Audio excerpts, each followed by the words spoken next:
విజయవాడలో ఓ అరుదైన ఆత్మీయ భేటీ చోటు చేసుకుంది.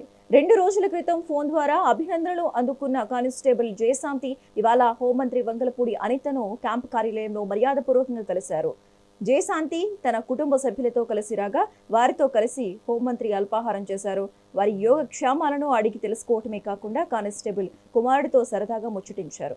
రక్షణ వ్యవస్థలో కీలక పాత్ర పోషిస్తున్న పోలీసుల కుటుంబాలకు తమ ప్రభుత్వం ఎప్పుడూ అండగా ఉంటుందని ఈ సందర్భంగా మంత్రి భరోసా ఇచ్చారు.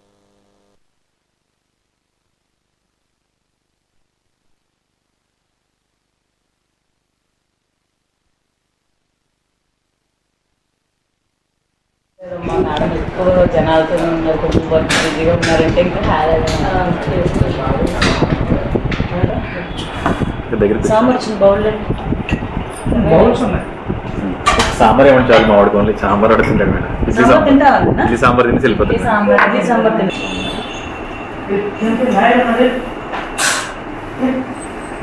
చాలా హ్యాపీ మేడం. నిజంగా నాకు ఎలా ఉందంటే అందరూ అప్రిషియేట్ చేస్తున్నారు, దానికంటే మీరు ఇలా నేను మీతో కూర్చోవడం అనేది చాలా గొప్ప విషయంగా ఉంది మేడం. మీరు చేసిన దానికి మేము ఇచ్చేది చాలా తక్కువ మేడం. ఇచ్చి మేడం మా వాడికి టీవీలో వస్తారు కదా మేడం, అమ్మ పవన్ కళ్యాణ్